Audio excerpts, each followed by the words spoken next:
guys, dito pala sa negosyo natin, magpapasalamat ka una na na-involve ka sa networking. Yan guys, no, ito usapang by heart. Magpapasalamat ka na na-involve ka sa networking kasi hindi lahat, a lot of people nga, billion of people in the world na hindi po sila involved sa networking. No? Papasalamat ka kasi mayroon kang iwanang legacy sa pamilya mo na kung saan hindi ka katulad ng karamihan. Kagaya sa akin, isa akong architect, no? Sa lahat ng architect, nagdi-design lang kami ng bahay, no? Nagdi-design lang kami ng building. Yun lang alam namin. Pero ako, meron akong kakaiba kasi architect ako, plus nagtutok din ako in front of so many people at nagmo-motivate ako at nagbibigay ako ng pag-asa sa mga taong walang-wala sa buhay. Mga ganyan. So, bless ka, bless ako, bless tayong lahat. At kung na-involve ka na, itudo mo na yan kapatid, aralin mo at i-full blast mo yan kasi bakit?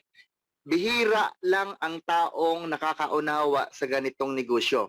At kung naunawaan mo naman, kailangan mong pagbutihan yan at mag-iwan ka ng legacy sa pamilya mo, sa anak mo, na kung saan, pagtanda natin, kung tayo kuhanin ni Lord, sila ang makapagsabi na yung daddy ko, yung mami ko, yung nanay ko, yung papa ko, yung tita ko, ay napakalupit na networker yun at talagang ginagawa niya ang negosyo by heart. Okay? So yun lang po yung aking patotoo. Hanggang ngayon guys, matagal na po ako sa networking. Almost 15 years na po ako ganitong business. Dito lang po ako sa CROWD1 nakatikim talaga ng milyon. Grabe no? Palapakan natin muna. Dito lang ako nakaramdam ng ganitong kultura, nagtutulungan, walang naghihilaan. Kaya bless ka, bless ako, na-invite ka, nandito ka, hindi aksidente. Kung ito po ay may purpose talaga kung bakit nandito ka. So with that, bigay ko kay Ma'am Bibilin yung isang taong tawagin niya. Then after noon, mag-start na tayo sa ating pinaka-main event for our Showtime Success Stories. Palapakan natin. Yes, meron akong tatawagin na tao kasi gusto kong magpasalamat sa kanya during the event kasi meron po doong member, hindi pa member na umaten tapos nag-decide po siya magbigay ng code para po maging member. So gusto ko po siyang tawagin at ito pong isang taong ito ay hinahangaan ng marami at siya po ay director's rank ngayon, ayan. At siya po ay karapat-dapat kung ano man ang merong buhay siya ngayon. Dahil malalaman niyo po dyan sa kanya at kilala niyo na po siya actually kasi lagi po siyang nag-guest speaker. Ayan. At inimbitahan ko din po siya sa aming Bisaya Business Presentation. And sana ay mapaunlakan niya ako at mag-open siya ng mic ngayon at gusto ko siyang tawagin kasi hindi pa siya nagpa-punchline dito, Rani, I think dito sa ating Sunday. So, gusto ko pong i-open mo yung mic mo. Ma'am Marian Sebaneco, you are welcome here on our Showtime. Gusto ko magpasalamat sa iyo at magbigay ka man lang ng words of wisdom sa mga CROWD1 members. Hello, ma'am. Hala. Wait lang. Yes, okay lang. Grabe. Pasalamat lang ako sa iyo. Biglaan to, ma'am. Ano ba yan? Nagulat ako. Nagulat ako, ma'am. Biglaan. Naririnig ba loud and clear, ma'am? Yes, it's loud and clear. Ano po yung masasabi mo, Marian, sa ating mga guests today? Ayan. Ayan, napakaganda yan. Medyo nawawalan po kasi ako ng signal. Kaya... Ayan, meron clear kahit ka naman paano. po, Ma'am Marian, clear ka. Ayan, hello po, good morning po sa inyong lahat. Ano ba, sharean ko ba pa sila, ma'am? Mag-share pa ako sa kanila? Yung mga words na pangmalakasan, pangmalakasan, yung words of wisdom, yung ibig sabihin yung ano yung maibigay mong words sa kanila, na being a CROWD1 member, ganon. Ayan, okay. Bilang CROWD1 member po, ayan, sa mga nandito na po, wag po kayong, kumbaga, wag po kayong maiinip na lahat po ng, kung anong meron po kami ngayon, kung kami isa na sa mga director, meron ng manager, yun galing din po kami dyan. Doon din po kayo lahat papunta. Kumbaga isa lang din po yung patutunguhan natin. kung ikaw, bago ka pa lang at di ka pa nag-join, huwag ka na magtatlong isip dito kasi ito po yung business na magbibitaw ka man ng 6,600 pero sobra-sobra naman po yung ibabalik sa'yo ng company. Saan ka po nakakita ng business na sa 6,600 mo is makabili ka ng bahay, merong nakakabili ng sasakyan, merong nakakabili ng mga lupa. Marami po dito mga taong successful na marami na po kami dito, halos hindi na po mabilang sa daliri. Talagang kahit pagsamasamahin po yung daliri namin, kulang pa. Kaya kung ikaw, in-invite ka po dito, tama po yung sinasabi nila na ni Coach Rhodes na hindi po aksidente na ikaw na-invite dito. Pinapakita lang po kung ano po yung ganda ng kumplan ng company na ito na wala po sa iba. Kaya sa mga tao na nawawalan ng pag-asa, huwag po kayong mawawalan ng pag-asa kasi kumbaga lahat po tayo meron pong pag-asa basta meron lang po tayong sipag at tiyaga. Huwag lang po natin tatanggalin yun. At yung tiwala po natin sa ating sarili na kung kinakaya po namin ng mga hindi kami nag-aral, kaya nyo rin po yun. Mas lalong kaya mo. Kumbaga, huwag nyo pong ilagay sa isip nyo yung mga negative thinking. Kailangan po, think positive po palagi. Huwag po kayo mag-iisip ng, ay baka hindi yung sumali sa akin pag in-invite ko. Huwag nyo pong sasabihin yung gano'n sa sarili nyo. Kumbaga, lagi nyo pong ilagay sa sarili nyo na isipin nyo po na alokin ko si ganito, mag-join yun sa akin kasi business naman to eh. Kumbaga, magpasalamat po kayo sa mga kaibigan ninyo na ini-invite po kayo sa business, hindi po kayo inaaya sa mga kung ano-anong pwedeng magchismisan ng walang kwenta. Magpasalamat po kayo na inaalok kayo ng kaibigan ninyo na business ang inaalok po sa inyo at pagkakakitaan po. Pasalamatan po natin palagi yung mga tao na nagdadala sa atin sa magandang opportunity. At lagi ko pong sinasabi na minsan lang po kumatok ang opportunity kaya dapat sunggaban nyo na po. Huwag na po kayo magpapetik pa. Yun lang po Ma'am Babylin at welcome po sa mga tao at congrats sa mga taong nagtiyaga at uma-attend ng mga Zoom meeting yan. Tama po yung ginagawa niyo. Kaya congrats po sa inyong lahat na nandito sa Zoom. Thank you, Ma'am Babylin. Thank you very much sa iyo, Ma'am Marian. Ayan, si Ma'am Marian po ay grade 5 lang po ang natapos niya. Imagine mo. Pero pensyonada na po yan sa aming CROWD1 business. Nakabili po siya ng sasakyan, no, cash, na expander. Imagine nyo, in just 1 year, I think, ganyan. So, ayan, Rani. Ma'am Babylin, Yes, Rani. kontratahin natin siya, reserve siya sa next week natin. Baka pwede siyang ating guest Meron ng tayong naka-reserve next week. Surprise yun. sige, ako. Director's rank surprise. din yun, Rani, at pangmalakasan din yun. Naka-reserve yun. Okay, so yan, Susunod thank si you very much. we can next si Ma'am Marian. Okay. Susunod, meron tayong naka-schedule na and then ininext natin si Ma'am Marian. Thank you Yan. po. Okay, so thank you Ma'am Marian. I believe na Rani po, Rani. Ayan. Ay, Rani pala ron. Okay, so I believe na yung pong pinaghirapan mo, yung narating mo ay ako po'y naniniwala na bigay ni Lord, blessing sa iyo yan. Kaya deserve po sa iyo ang aming palakpak. Thank you po. Okay, ayan guys, Yun no? na po Tapos ng na po tayo tinutulong sa ng atin mga- pong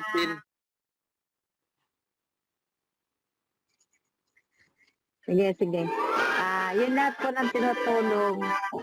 Lahat ng tinutulong po na mga apply natin, kailangan gagawin din po natin sa iba. Yun lang po yun, ma'am.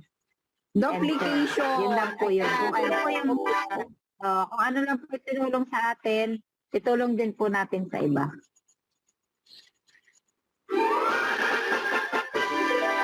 Okay, napakaganda po yung kanyang power punch, no? Galing, no? Nabe-bless tayo guys, lalo na totoo talaga si CROWD1 kasi hindi siya una-una eh. Oo, Although oo. pabor sa kanila nung araw, kasi nakapanood sila ng mga presentation, sumali kaagad. Kaya deserve sa kanila ngayon, no, yung mga natatamasa nila. But nevertheless, tayo naman ay nandito, tuloy-tuloy lang. So wag ka lang mawalan ng pag-asa, kapatid.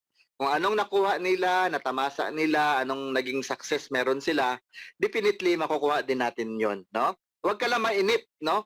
Huwag ka lang mainip kasi parating na 'yan, no? Huwag ka lang di mag-quit kasi hindi na siya parating kasi wala ka na eh. 'Di ba? Baka pagdating niyan ng blessing na 'yan, wala ka na. So hindi mangyari 'yon. Okay? So palapakan natin muna, no, yung ating nakatulong sa atin, no? Palapakan natin si Ma'am. Future guest natin siya sa next na event natin. Okay, so the time is enough, no, for us to listen the success stories po ng atin pong napakalupit. Isa sa hinahangaan natin, isa sa idol natin, no, sa negosyong to, isa sa result oriented, isa sa mga kibali humble beginning. Nakausap ko to kagabi ko lang to na nakausap talaga kahapon through the channel of Miss Babylin. Then napaka-humble na tao na to. Tapos kumikita na ng ganun kalaki. Tapos alam mo yon, yung naramdaman mo talaga yung puso ba? Sabi ko okay to talagang ano to, kumbaga talagang ito yung mga tao na kailangan nating sundan, no? Kailangan nating tularan ba? Kasi nauna sila eh, di ba? So mga bagay, kapatid, na nakita ko, kakaiba to at pinaunlakan niya po tayo. Ayan. So ibang linya to, ibang grupo, mga ganyan sabi nila na ibang linya. Pero sa akin, pag ganitong usapin kasi wala mang linya-linya. No, we are all CROWD1, no? Para makarating tayo sa ating mga minimithi na na success. So, dito guys, huwag mong isipin na kakaiba ka, kapag kabahagi ka ngayon, kasama ka namin. So, makinig tayo, mag-empty cup, kumbaga isang baso, parang ganito baso. Pag puno ng laman ito, kung anong salin ni Sir guest natin ngayong gabi, hindi tayo ma-absorb, hindi natin maririnig, at hindi natin ma-appreciate yung mga sasabihin ng ating guest ngayong gabi. So, mag-humble down tayo, kumuha ka ng ballpen at papel, at i-list down mo yung mga bagay na makakatulong sa iyo at sa downline mo at sa sarili mo mismo. At makinig tayo ng mabuti, mag-focus tayo, kasi tatanungin natin, interviewin po natin siya, kung paano siya nagsimula, ano po yung mga nangyari sa negosyong ginagawa niya, or papitiks lang ba siya, or talagang na ano lang siya, kumbaga minamagic lang ba niya, or ano ba yung ginagawa talaga niya. So ngayong gabi, okay, laliman natin ang ating unawa, brace yourself, tapos tawagin ko na ang ating idol sa gabing ito. This is all about CROWD1 Showtime Success Stories. No other than, ladies and gentlemen, please help me welcome Sir Fidelord, Austrias. Palakpakan natin si Sir Fidelord. Isa po siyang President, 3 stars in the business. Beautiful.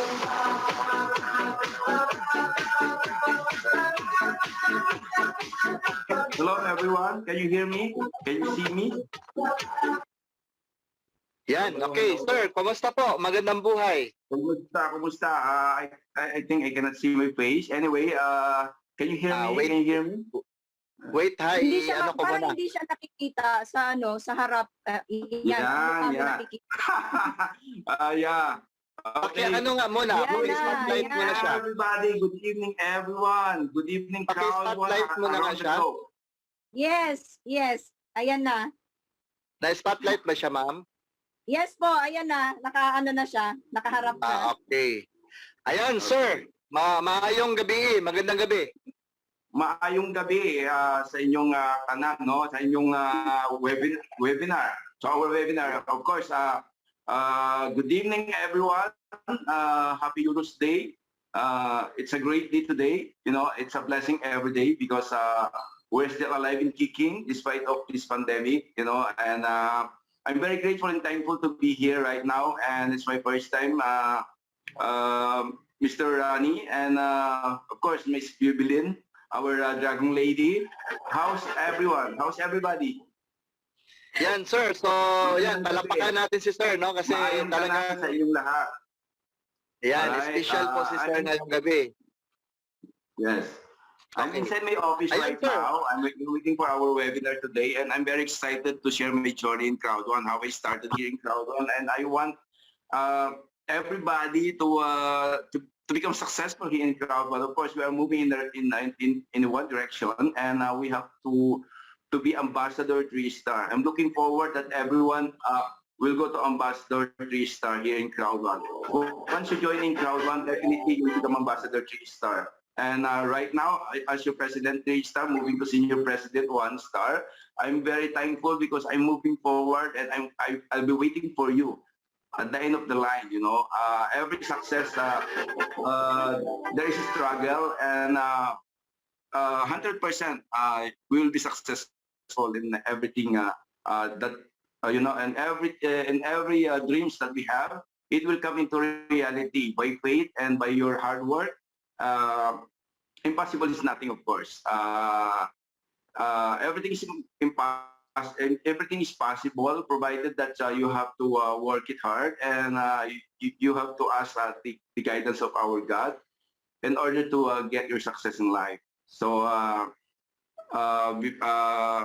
before I start, of course, good evening again, everyone. And you know, when I started here in CROWD1, you know, at the age of 19 years old, my father was employed in Imoy San Biscuit.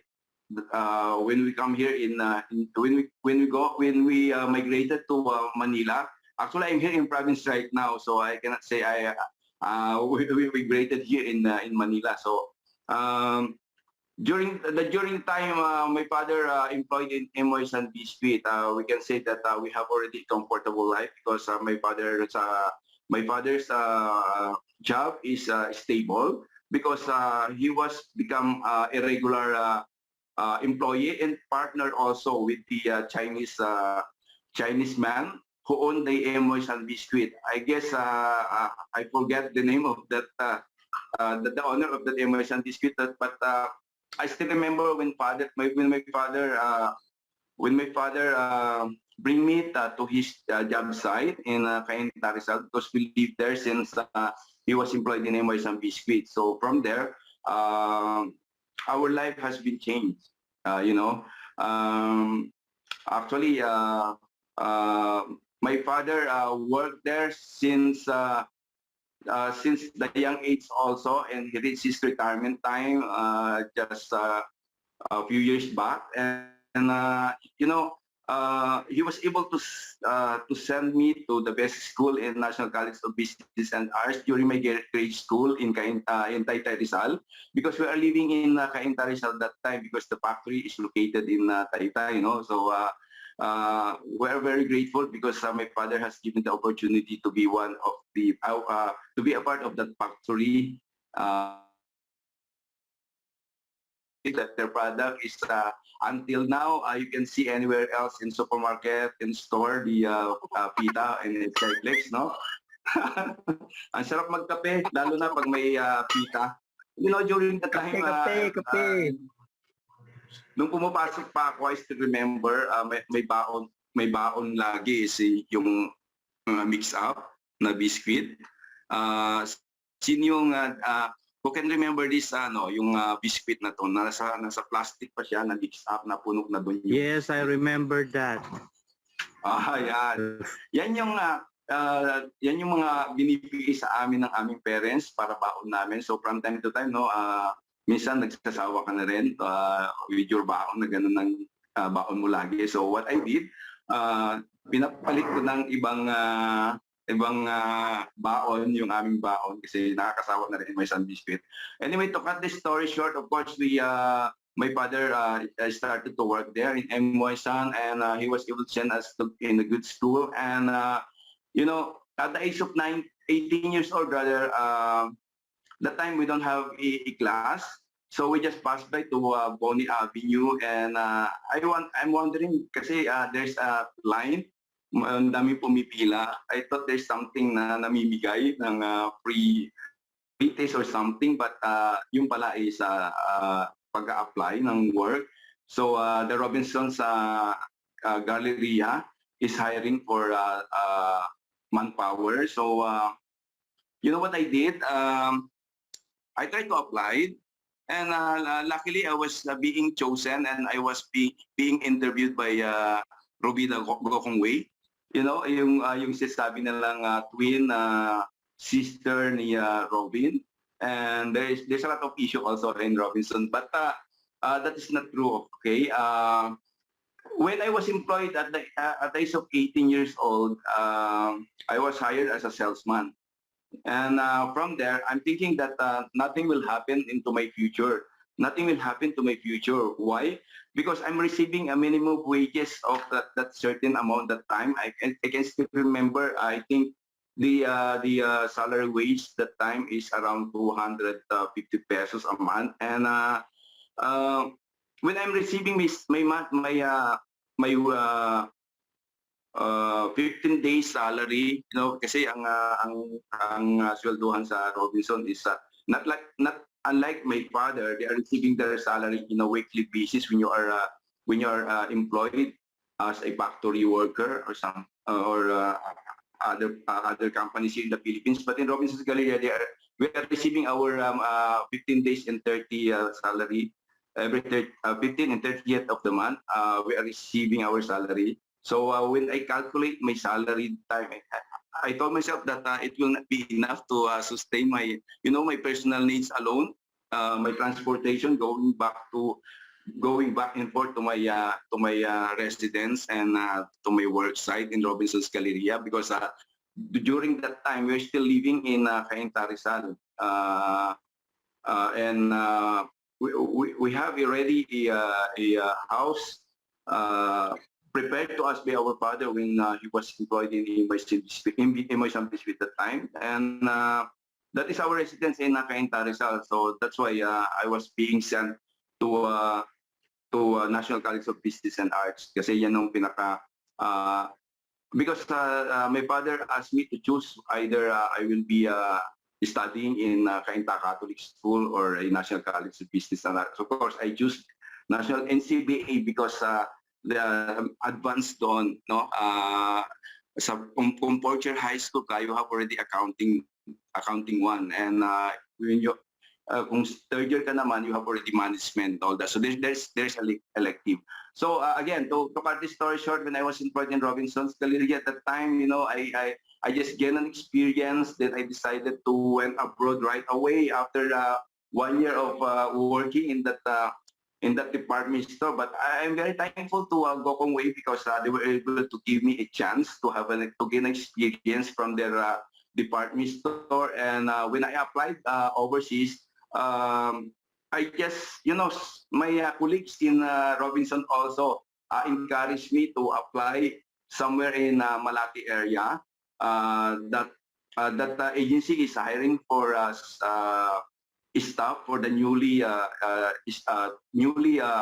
built in some part of Middle East country. So right away, I take the chance to apply, and right in there, I was also hired among 5,000 applicants that time. I was one of the candidates who was been chosen to assign in Kingdom of Saudi Arabia. I don't have any idea what is this, what type of this country, but I have already. I believe that this country is belongs to the richest country also, the Middle East, because I have already the idea that the oil is coming from Saudi Arabia or Middle East country. So I'm very excited at the time, and I'm still young. That time when I went abroad, I was 19 years old. I still remember, and I'm very young, and we are 21 Filipinos we are 17 Filipinos to be assigned, and our flight that time is morning time, so we are 17. Went to the NAIA, and I'm very excited and happy because I can see my colleagues also. We don't know each other, but as if we know each other for a long time already, and we'll talk about how are we going to work there and live there in that country. So we join force together, and we talk. We tell each other that we can make it. We can survive there by helping each other. That is what I remember when one of my colleagues telling me that don't worry, I'll take care of everything because I'm an ex-overseas also. He is also young also that time, and he worked in a restaurant, so he has already because among 17 Filipinos selected, including me, one of them is one of us is already ex abroad, so he has already idea what is in life in Middle East countries. So we are very happy and relaxed at the time because when we arrived in Kingdom of Saudi Arabia, I'm happy because I see one of other countries, and one of my dreams to see some parts of the world, some other countries, and I was given the opportunity to step on Middle East countries, and that is my first destination. My first destination to my workplace in Kingdom of Saudi Arabia. And when I was at the time we arrived there, one of the manager told me that I will be working as a cashier. So I never expect that because I applied for a salesman as well because that is my work experience here in the Philippines during my time. Then when I was there in my workplace already, I was given the opportunity to work as a cashier. So I grabbed the opportunity to work as a cashier. In fact, being a cashier, your salary will a little bit higher than the salary of a salesman. So I grabbed the opportunity again to work as a cashier. Then after a few years, I was given the opportunity to handle the children's department of that store, and that is International Fashion Company it was being spread to Middle East countries. We have a lot of branches to some parts of Middle East countries, and I was being promoted as a sales supervisor, and from there I worked as a supervisor for 10 years. So I'm very thankful for that opportunity, and I set a goal in myself that I have to complete my 10 years.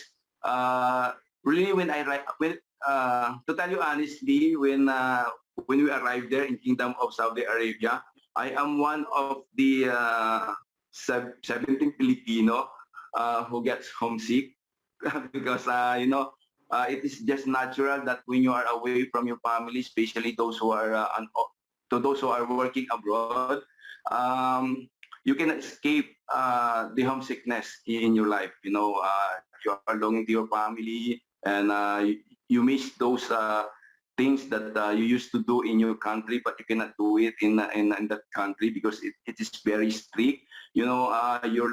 When you decided to work in a Middle East countries, you have to prepare yourself that you cannot do what you are doing here in Philippines, and because of the strictness, ang mangyayari siya doon is work, home, and work, home, and eat. Kasi yun lang ng daily routine ng isang OFW, no? And during your off, you have the chance to namamasyal sa mga parts of that country.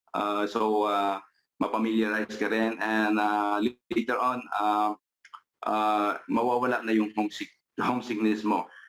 During my time, I was able to handle the homesickness, the longing of my family, and what is my plan that time is I have to finish my 2 years contract. Then I will just go back to my previous job in Robinson's Galleria. But setting goals in your life, you have to do it. In order to achieve your goals in life, you have to face the trials and difficulties in your life, working in that country. And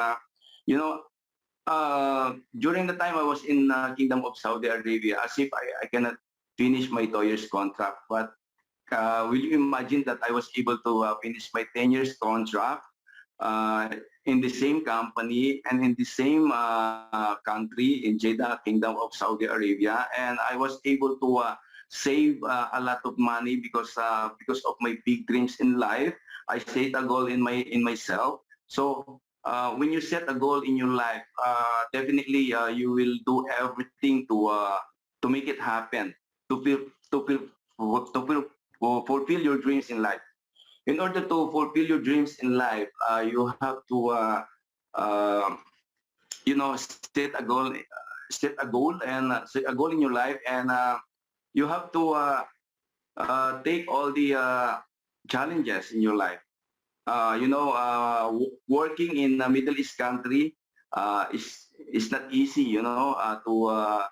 To finish the 10 years contract. But for me, I was able to finish my 10 years of staying in that country because of my big dreams in life. So when the time that I was able to finish my 10 years contract, uh, I decided to went back home here in the Philippines.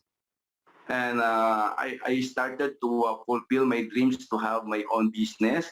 And when I went back, coming from abroad, I was able to save a lot of money. And in fact, at the age of 21 years old, I have already house and lot in Antipolo, Rizal, because my sister told me that I have to take my own house and lot because she offered me this house and lot in Antipolo, and I was able to purchase it. And when I went back, coming from abroad, I was able to purchase my Mitsubishi. What you call this? Yung pizza pipe pa yung hugis ng Mitsubishi Lancer. I still remember my Genoa Blue Lancer. I was able to purchase that because of my hard work and with what I earned in Middle East countries. And when I went back, I started putting up a traditional business. And one day, because my cousin is also engaged with multinational investment corporation, and I was engaged with a multi-million investment company, and I don't want to tell you what's the name of that investment company, but sumikat yon sa Pilipinas ng husto, and my cousin helped a lot of less fortunate kababayan din natin, and a lot of investor and yung mga elite society, mayayaman, talaga nag-invest sila dito. And can you imagine that I was able to earn 50 million in that investment company? And my life before is like I belong to rich and famous. I live like a king because pag nag-invest sila ng pera nila, and definitely because we were being assigned as an investment what you call this? We are called the investment counselor. They are calling me as investment counselor, but here in CROWD1, tayo ay mga leader. And also I was one of that money investment is very huge that time. I was able to earn millions also. And of course, something happened, but to cut the story short, I was become a millionaire in that company while having my other businesses that time. Can you imagine that I have a lot of condominium. I even have a condominium in Mega World that time. And I do have my car before. Yung sinasabi ko noon, alam niyo ba na ang panggasgas ko is yung Mitsubishi Lancer ko, and ang aking talagang pang-forma is yung Nissan Patrol. At the young age of how old I am when I come back here in the Philippines, at around 28 years old, I guess. When I went to Saudi Arabia, I'm 19 years old. So meaning to say I'm 29 years old when I come home, and late na po ako nag-asawa because I do have a lot of dreams in my life. I want that my family have, during the time I get married, meron akong house and lot. So my wife doesn't know that I have my house and lot in Antipolo.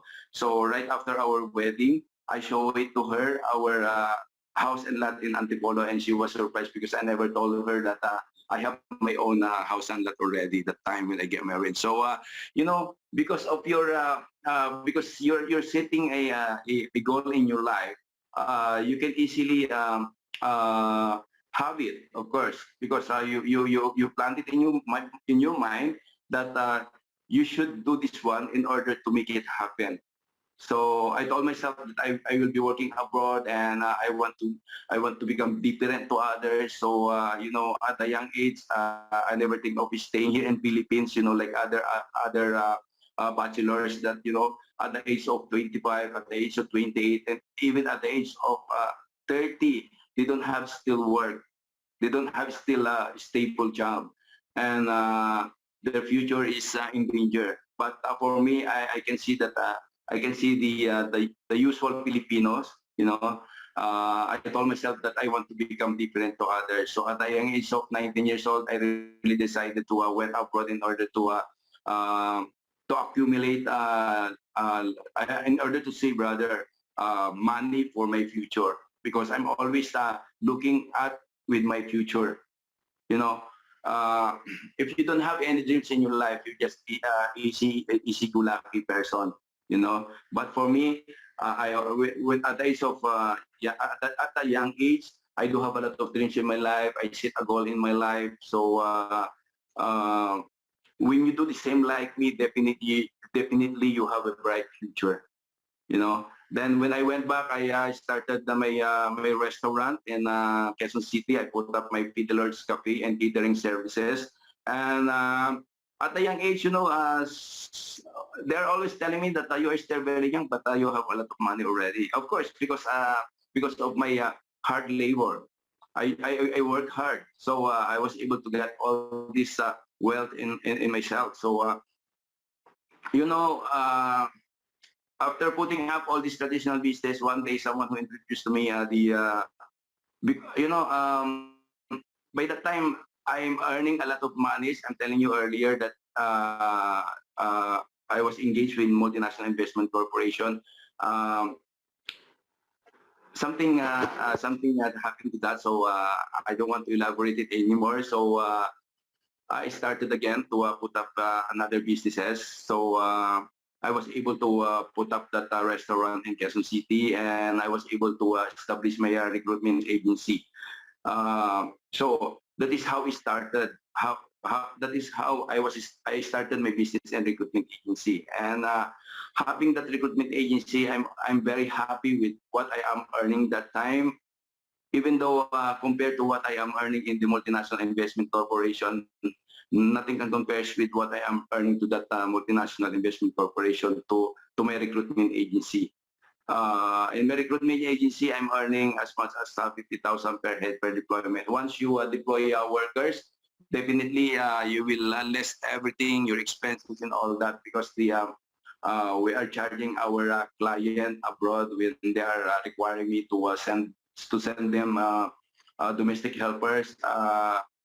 I charge them usually is $3,500. So imagine I will less the expenses of the worker, and the remaining amount that will left, the $3,500 will come will you will going to keep it in your pocket.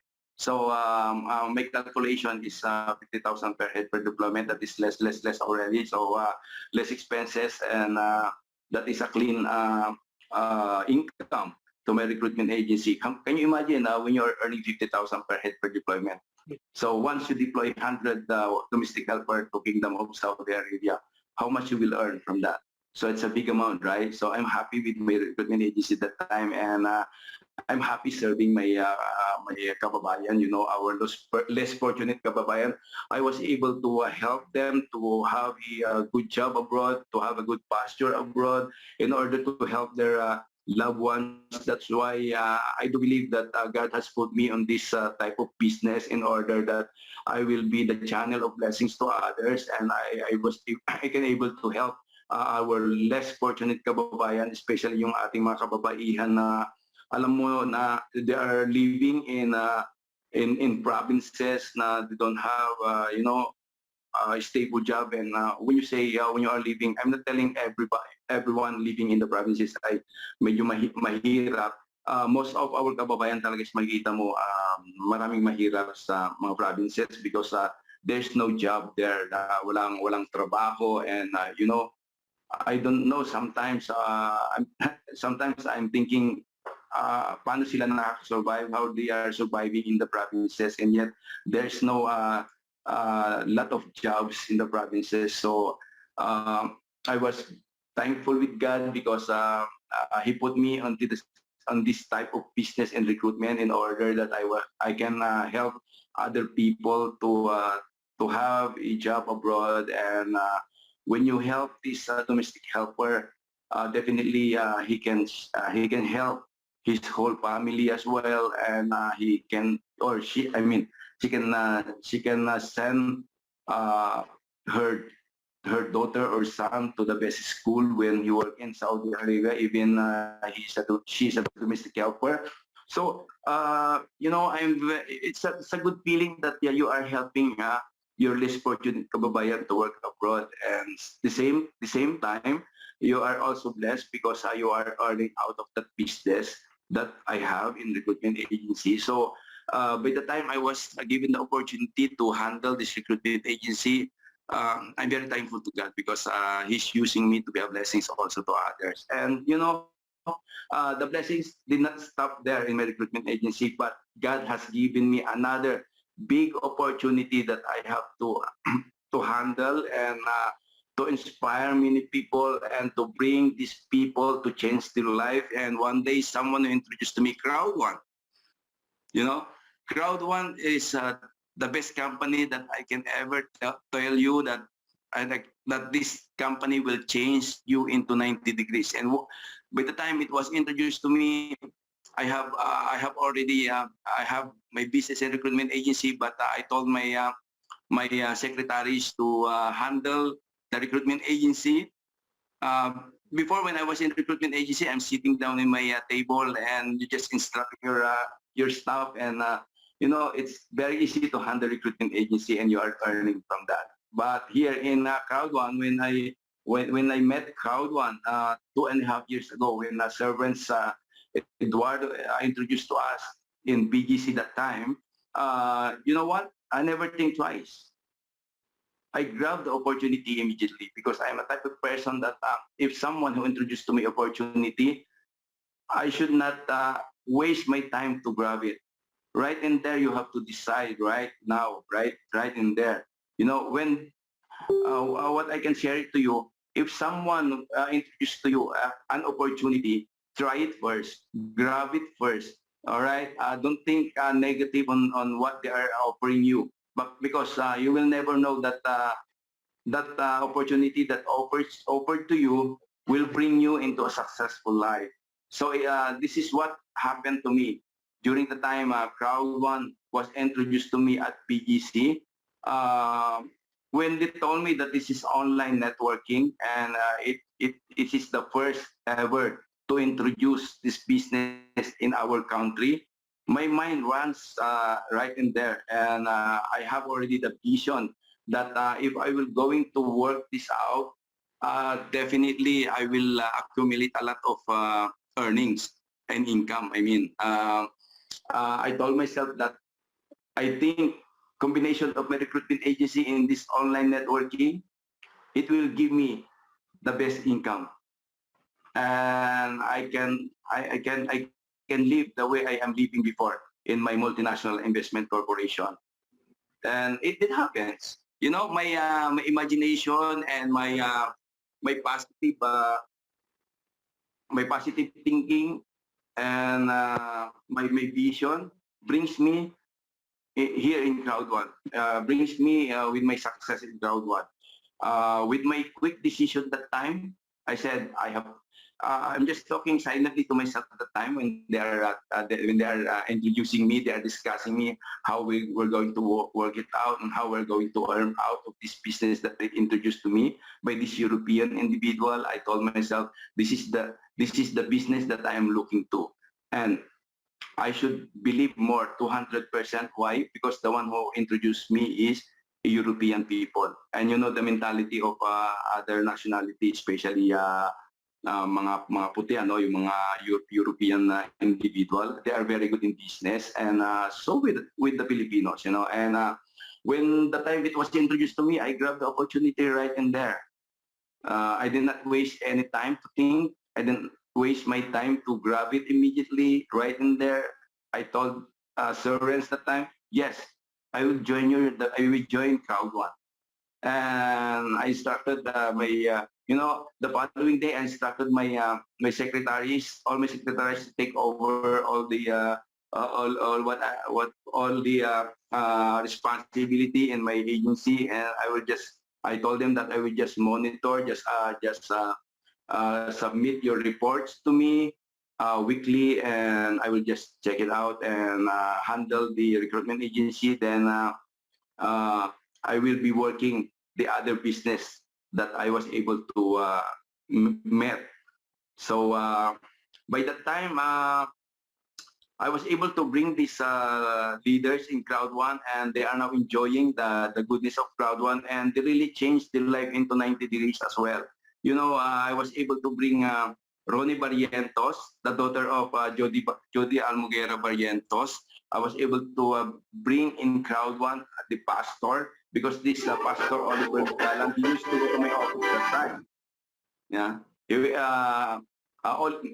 Pastor Oliver Galan is my pastor in my recruitment agency, because in recruitment agency, I'm also facing some trials and difficulties, but it's fun and very, not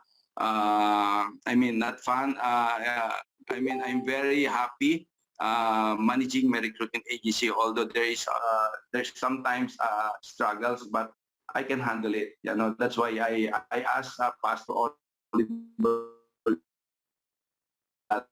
in order for me that I have always to calm down and was able to handle the business, and God will bless my recruitment agency. So I met Pastor Oliver Galan somewhere in Marikina at that time, and I invited him to pastoring me, you know, na bigyan ako ng mga word of God in order for me to become more stronger in my business. And of course, we need God to protect our business. So I asked Pastor Oliver Galan that time. That's why that is the time I met him. So that's why when the opportunity, when this CROWD1 opportunity came into my life, I was able to invite these leaders. Judy is my colleagues in recruitment agency. It so happened that the same agency that we are engaged with, and it so happened that Ronnie Barrientos came over that time. He come from their province in Mindanao, and I think he's facing some problems also that time, struggling in their business. So Judy was able to bring his son in our office, and by the time I told Ronnie that if you need something to learn in recruitment agency because your mother is so busy taking care of some other thing in recruitment agency, you can ask my secretary Denise. I told Ronnie that time. So by that time, Ronnie is very quiet and very good person, and I was able to bring them in CROWD1, and also Marilyn Macaraig and Jesslyn, and also Ariel Gleto, who happens to be a security guard in Ermita, Manila, because alam niyo yung umiikot-ikot kami ng employer ko dyan. When my employer came over here in the Philippines, my client is they are the owner of the companies abroad. So when they are coming here in Philippines, I'm giving my 100%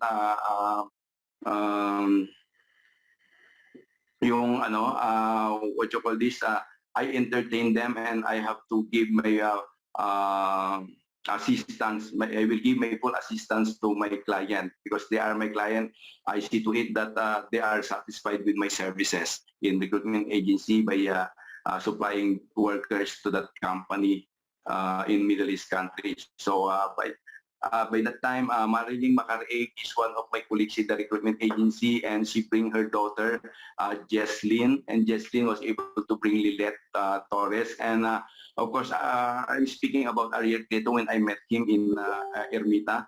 He is a security guard in a building. I could not remember what's the name of the building in Ermita, but I'm very much familiar with the places in Ermita and Malate because my recruitment agency is located within Malate area, so adjacent to LRT Pedro Hill Station. It's near my office. So during that time also, Kamaludin Godoy, or we call him Moon Godoy, and his wife Julia Arcega, rather. Actually, they are into a networking company that time. He is a policeman, but he is very masipag. Masipag silang mag-asawa, and they are working. Working with different networking company because they want to add an additional income, because being a policeman is not sufficient to sustain your family, especially when you have already kids, and living in Manila is not easy also if you don't have you don't have your own house, and you are renting, and you are also spending your expenses every day.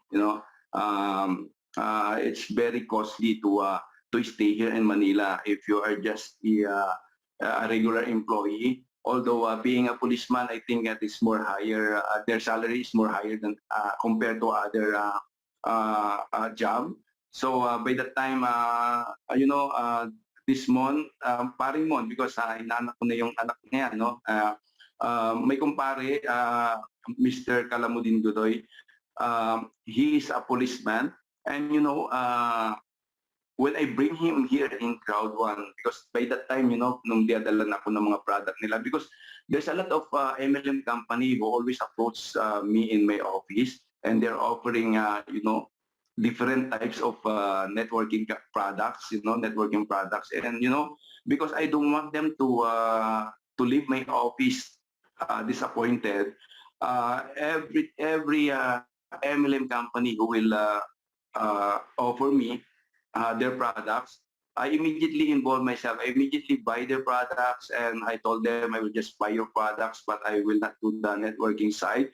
If they want to do the networking side, if they want me to put my name in the networking company, so you have to come over during the time that there is a set of deployment, so you can talk to my worker before, because before the deployment of the worker, there is what you call briefing. Once my secretary is had prepared everything and is ready to deploy, it's ready for deployment. All the workers are ready for deployment. I have one day to talk to them, and that is my final briefing. And I told this networking company, during my final briefing, I told them to talk to my worker who will be deployed, and one day before the deployment, they will offer their business to this worker. So I am allowing them to share this MLM company in order that this worker will have additional income as well, because I know that when I know the MLM company, they are giving you a small part of their income, but in MLM company, you cannot you cannot just depend with what you going to earn in MLM, kasi if you are not hindi ka masipag talaga and masipag magbenta, you cannot earn from MLM company because you are not receiving any salary from that networking company. So one day, to cut the story short again, one day, because this policeman Mongodoy is engaged with this MLM company. And you mentioned na yung M Global, they encouraged me to join M Global, and we do have a photo in my office, and I have my photo with me together with his wife Jolie and other policeman who is the one who introduced me to Paring Mon. And that is the that time, I ignored them, and na-ignore ko na sila. I mean, I joined them at first, but few months after, hindi ko na yata siya tinuloy yung pag-invite ng mga tao. Hindi ko na sila in-invite rather to talk to my worker. And I think 1 year kami na walang contact na ni paring Mon that time. And one day I was able to see all these friends of mine in my Facebook. So I sent message to them that I wanted to invite them at BGC that time, and they were able to come over. Nagpunta sila agad-agad, and I was able to meet them at BGC, and I was able to introduce to them CROWD1.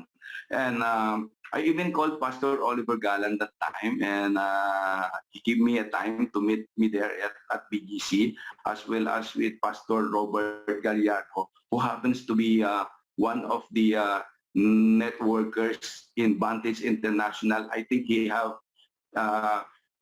Pastor Robert Gallardo and his family has a position in Vantage International. I was able to meet Pastor Gallardo that time because one of my agent,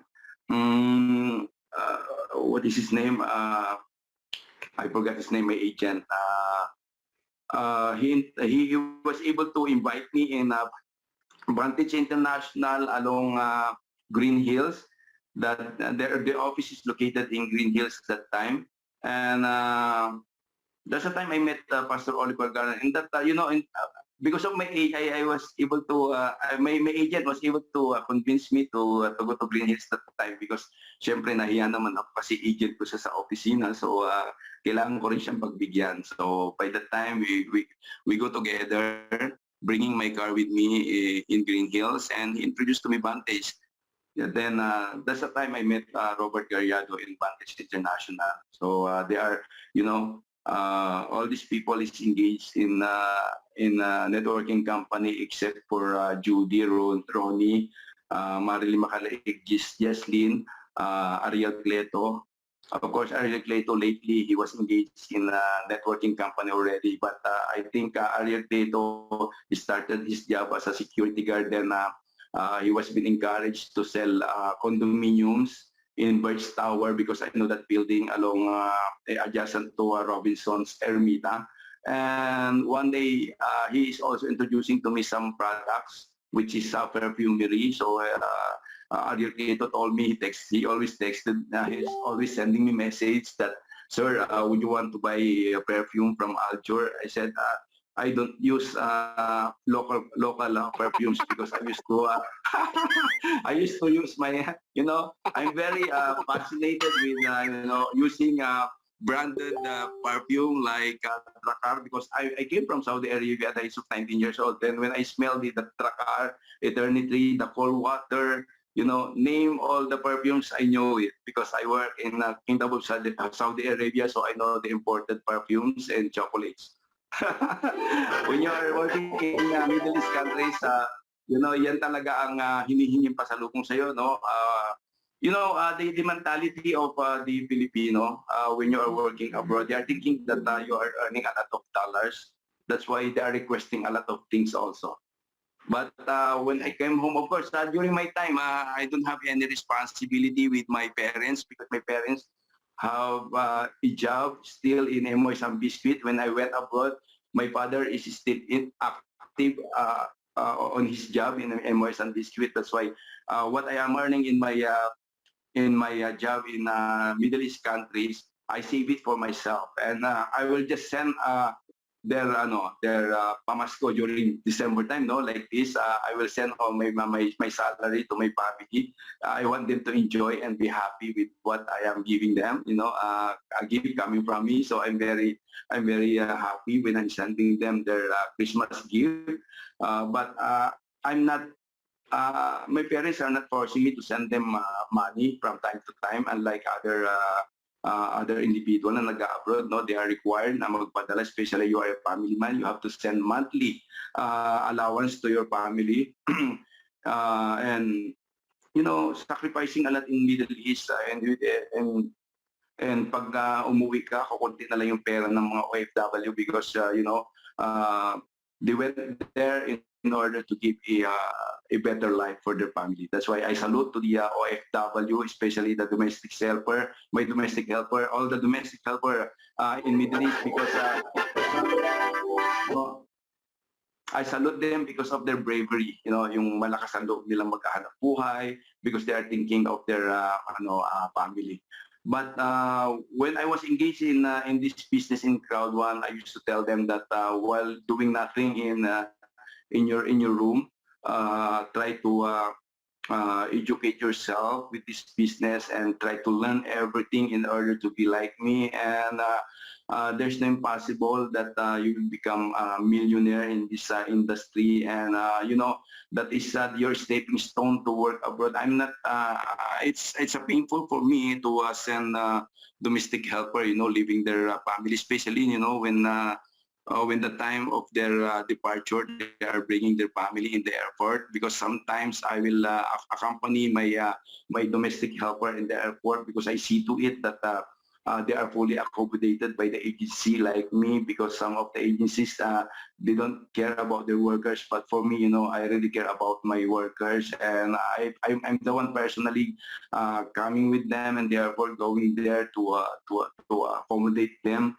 That is my last touch to them, that I see to it that they are fully accommodated by our agency. So I can feel my workers, when the time of their departure, and especially their husband and their kids is also there in the airport. Minsan na naawa ko, but I cannot do anything because that is my business also, and my yung aking puso sa kanila na you have to sacrifice there in abroad in order to have a better future for your kid. And don't be like others na ayaw nilang mag-abroad, takot sila, and nothing will happen to them here in Philippines, especially yung mga less fortunate nating kababayan. Kung hindi sila natapos, high school graduate lang sila, minsan sila kukuha ng trabaho pag nandito sila sa Pilipinas.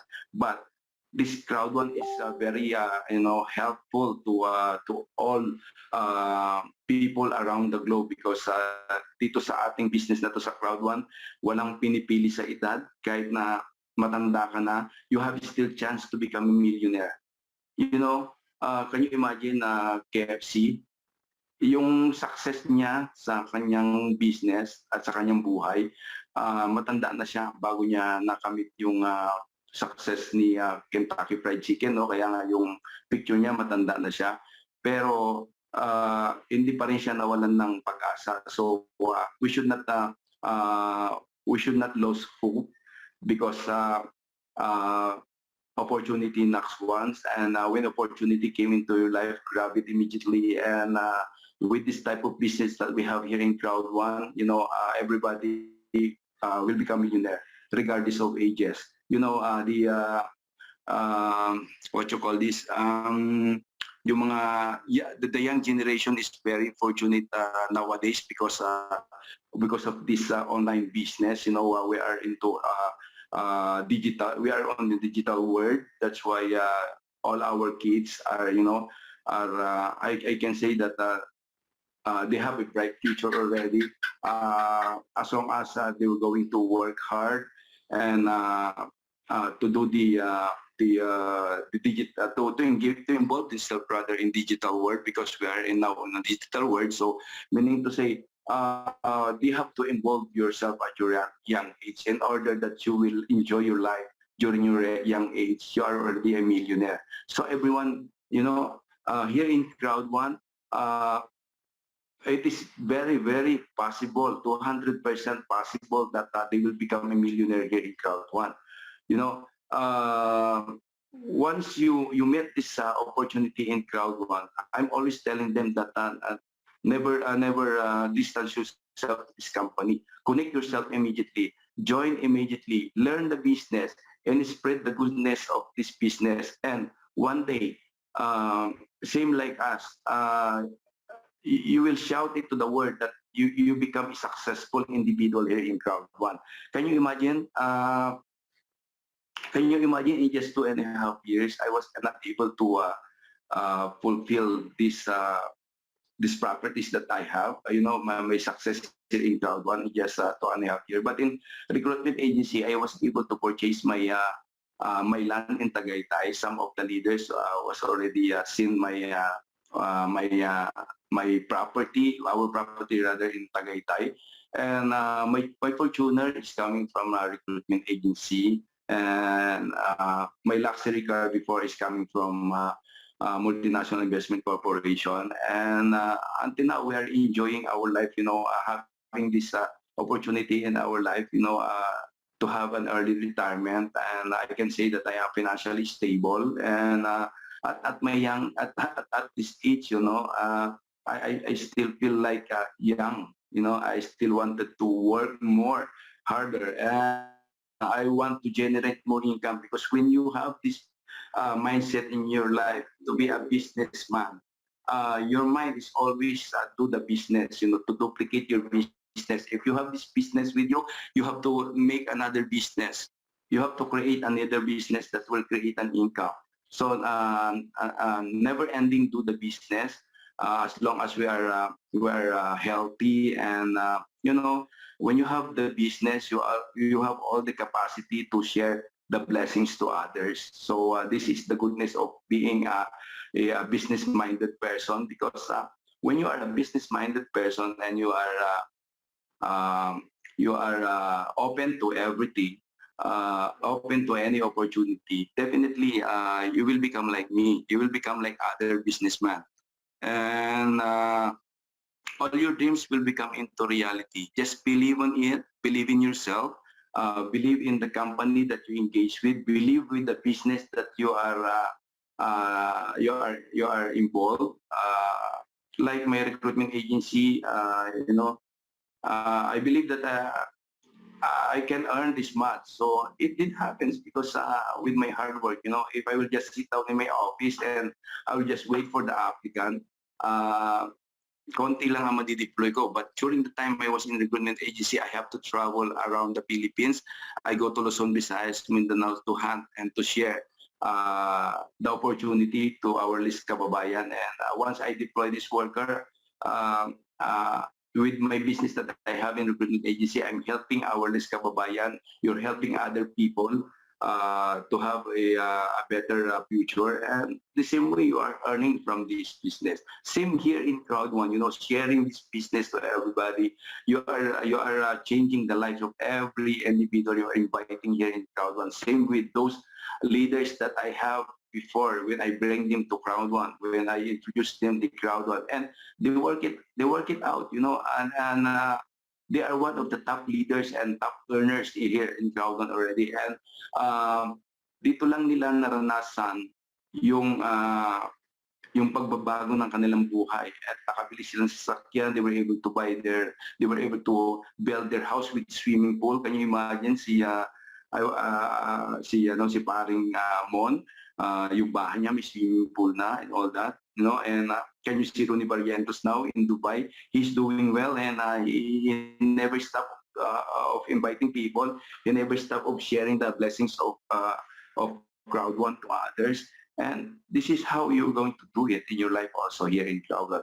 If you want to become a millionaire in CROWD1, just copy what we did. Just do what we did, pareho lang naman yun, the steps on how we were able to create millionaires.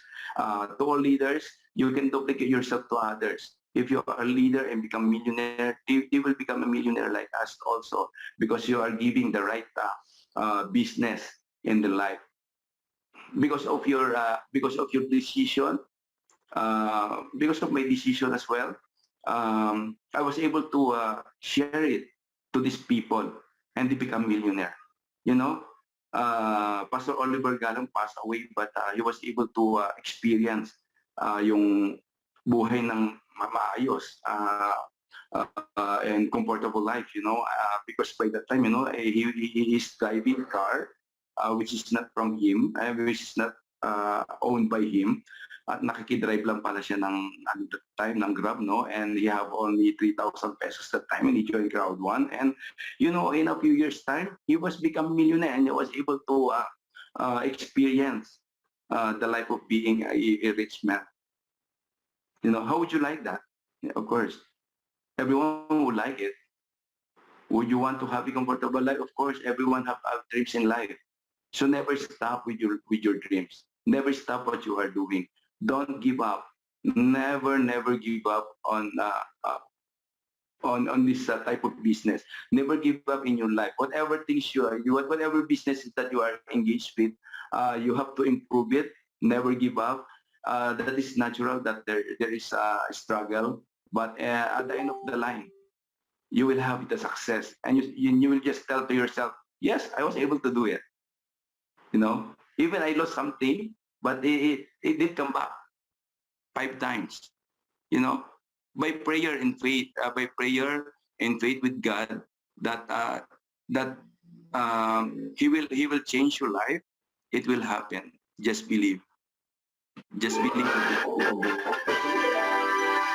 All right. Yan. I think I already taken 2 hours already talking to you here. Okay, so Sorry napakagandang for the long pagkain. hours. All right. Anyway, thank you for having me here.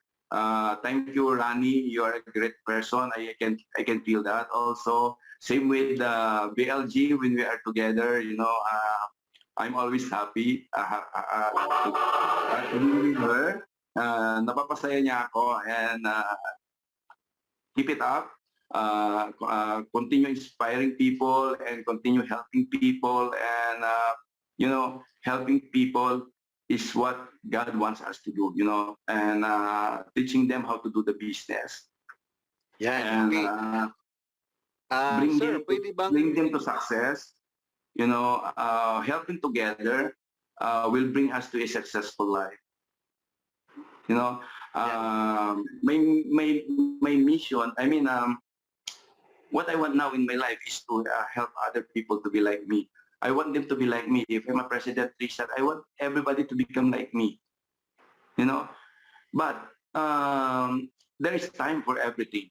You know, there is time that we all together become ambassador Trista. So never give up. Continue what we are doing here in CROWD1. Continue to share our knowledge to everyone. You know, and be kind to everybody. Be yourself for who you are. You know, never change. When you reach success, what I advise to everyone, what can I advise to everyone is that you should never change the way you are. Stay humble, and you know, even I can see that I have money in my pocket. Pantay-pantay lang tayo. We're the same person, you know. You should not discriminate people. You should not look down other people. Lahat ng tao papakisamahan mo talaga. Dahil parehas mo silang tao. Walang mayaman, walang mahirap. It's just happen na nagkaroon tayo. But stay the way you are. Alright? And Ayan, okay sir, may pahabol po, no? I believe na oras natin medyo mataas-taas na. I'm sorry. Ayan, Sorry for that. Anyway. Thank you Okay so lang. much, and we love you. I'm sorry. Hindi, okay lang sir, okay lang. Hindi, okay lang. Stay lang. May tanong po sa iyo sir. Okay lang ba Alright, go ahead. magpahabol ng tanong? Ano po Sure. daw yung mga kumbaga, ano yung naging buhay ngayon ng bilang President 3 Stars? Ano po yung mga nabibiling mga bagay Wow. na patunay na mayroon tayong when you are into result dito? when you are into this business, you are assured with security in terms of money. You are secured, and you can do whatever you want to do, and you're just sitting down in your chair, and your is coming into your pocket, into your account. You know, the catching of euros, so very excitement. I'm always excited every day when I'm checking my account balance, especially 1.5 years ago, I got my 350,000 euros in my balance account. And if you will calculate that, it is around, I think, sorry. I should not tell anything here because for my security purposes. I'm sorry. Nadulas ako doon. But the question is, of course, ano po yun, sir? For our security purposes, of course, I'm just protecting me and my family. Yung, because, you know, yung una mong kinita, sir, yung una mong kinita, ano yung mga nabili mo, ano yung nabago, ano yung nabili mo?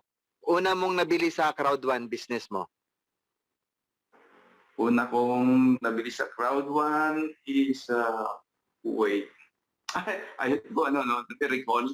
Kasi itong Fortuner is coming from a recruitment agency, and my property in Tagaytay is coming from recruitment agency, and even my Mazda 3 coming from a recruitment agency. Nung nagsawa na ako sa Mazda 3 ko, binenta ko siya, bumili ako ng brand new na Toyota Fortuner. And ang binili ko sa of course kasi may sasakyan na ako, so ang binili ko talaga is yung property. Nag-focus ako sa pagko-construct mga townhouses sana. Kung hindi dumating ang pandemic, this is one of my plans is to construct townhouses. I will buy a parcel of land in Metro Manila. Within Metro Manila, then I will establish 4 units of townhouses, then I will sell it off for around 15 million per unit.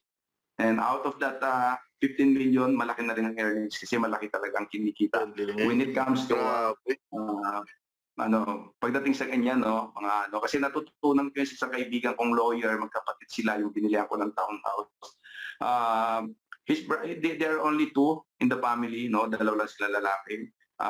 The eldest one is a lawyer, and the youngest one is an engineer. And nagtandem sila. Pagdating sa mga property, ang mag-aayos ng mga dokumento ng legality is yung lawyer, and mag-construct naman is si engineer. So ang ganda ng tandem nila, but I told myself that I can do it the same thing. Even I'm not a lawyer, meron naman tayo ma-hire na lawyer. Diba? So, hindi ako engineer, I will just say engineer. So, I can do it with myself to construct the same business that they have. That is my mindset, my setting, di ba? Yan ang, minsan gano'n ang gagawin natin sa buhay natin so we can, nakaya natin. Because some other individual, sabi nila, hindi ko kaya kasi hindi ako ganito, ganyan. But if you were going to use your, utak, may, mo yon, magagawa mo yon. Everything, you can do it and anything. Believe in yourself, and it's a matter of learning and willingness to learn. I can be a doctor provided that I have to undergo schooling para matutunan ko maging doctor, and I can be a lawyer as well if papasok ako pag-aralan ko maging abogado. So anything you want in your life, you can do it. It's a matter of learning and willingness to learn. Dahil nag-aaral tayo para matuto tayo, magkaroon tayo ng profession sa buhay. Kaya nagkaganito tayo as a engineer, doctor, or whatever profession you choose in your life. That's why may sinasabi tayong, what is your dreams when you grow up? So you will tell your mom and dad that I want to become like this. I want to become a pilot. So what you will going to do in order to become a pilot, you have to learn on how to fly a plane, and you go to school. And they will teach you how to do it. Same thing here in CROWD1. If you want to become a millionaire, come here and we will teach you on how to do it. Galing. Grabe, no? Ayan, okay. So, ibibigay ko po kay Ma'am Bibilin po yung continuation na niya, kung ano masasabi niya.